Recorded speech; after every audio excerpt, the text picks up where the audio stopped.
Hi, I'm Brad Hodge and I wanted to introduce you to the PATS program, the Peer Assisted Teaching Scheme. This scheme, really, it's not that complicated. It's just about you getting together with another academic, a colleague, to get some feedback on your teaching, on your curriculum, on your leadership, on an area that you've actually defined, to help you work on things that you kind of thinking, I'd really like to develop those skills. This process is just to facilitate that. It's to facilitate those conversations and it's to facilitate that development of skills. It's a process that's entirely led by you. You are the one that's going to say, look, I want help with this, or I want a second opinion on this. So there are two components, two support components, of course. There's an LMS. You can go straight to this LMS now.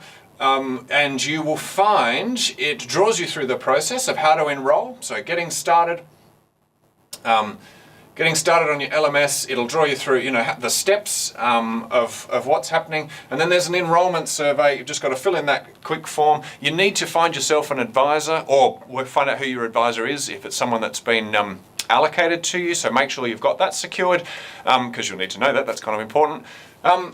And so then, once you've done that, you'll be given access to a PebblePad workbook. Now, I know some of you have these traumatic experiences related to PebblePad, but I would like to assure you, having been a person who has in the past said don't use PebblePad, PebblePad have done a fairly big upgrade.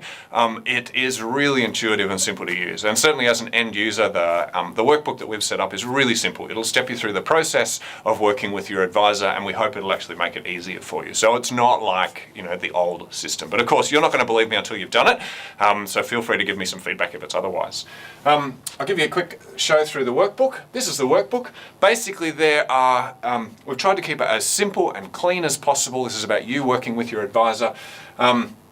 There's the, obviously the steps of process, areas for improvement. A big part of this process is about, gathering some information and having a real think about what it is that you want to develop. So you can't change everything overnight. So there's no way that you can write a 10-page document saying, I want to be this, this, this, and this, and then achieve that. This is just about choosing one or two skills that you want to develop, and then working with your advisor to get some advice about that, to get them to have a look at your existing level of skill. So you'll be asked to give your student satisfaction, because there might be some things in there that you want to respond to. There might not, but it's a starting place. Subject learning guide. And you'll be having a think about what the barriers are to change. And this is really important. We know that if you're trying to develop a subject that's poorly performing, that there are lots of reasons that subjects perform badly. Okay, so some of those things might be out of your control. We get that, that's normal. What we want to do is go, yep, we've got these things that are outside of our control, can't do much about them, but there are some things that we can do to improve the subject that are within our control. So let's see what we can do there. So it's about identifying those. You'll be preparing for your first meeting. As I said before, this process is driven by you. So one of the questions we're getting you to answer is how do you want to work with your advisor? So we want you to dictate that, okay? You're the one who's driving this process. It's entirely up to you. I have a mentor, and in my early conversations with her, she said, how do you want me to work with you? And I said, look, I think what I really need is for someone to have a look at the way that I do everything and help me to identify what the problems are, because I wasn't really sure. And for me, that was really important. So identifying how you want to work with your advisor will set you up for a great advisor-advisee relationship. What are the hopes? What's the background? What are the things that are going on? We've provided these resources. You don't have to engage with them, but I think they're really valuable, and certainly other academics have found them really valuable. So feel free to have a look through those. You'll be doing at least one observation where someone will come and watch what you do. It might be your teaching practice. It might be that they have a look through your LMS, whatever the area is that you're wanting to develop.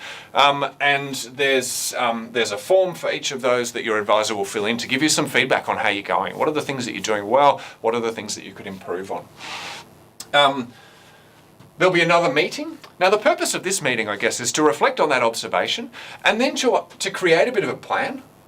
So I don't know about you, but there have been many times in my life where I've thought, I really need to deal with that. And then I never created a plan. It never happened. Okay. And 12 months down the track, I've still got exactly the same issue. So it's really important that you sit with your advisor and go, okay, these are the key issues. We're not going to deal with everything. Let's choose one or two things. These are the key issues. This is the suggestion by the advisor. What are we going to agree on? What are we actually going to do? And then maybe you might want to put that in your diary. And then to finalise the process, very simple. It's just a quick survey. We're going to ask you for some feedback about the process because we do want it to be really beneficial for you, but also just a quick reflection on, what are the changes that you're making, how has this developed your skills, and your advisor will be completing one of these as well to say, yep, you've been involved in the process and how they felt that it worked. So really, this process is all about you. It's about you identifying the skills that you want to develop. It's about you working with an advisor to get their kind of a second view of what you're doing and to give you some feedback. You might be surprised. They might say, you know what, you thought that wasn't very good, but in actual fact, it was great. So this is about you developing that advisor-advisee relationship. You're the one that's driving it. We hope that the workbook really helps you to kind of guide you through the process. We hope that that's beneficial. Thanks. Bye.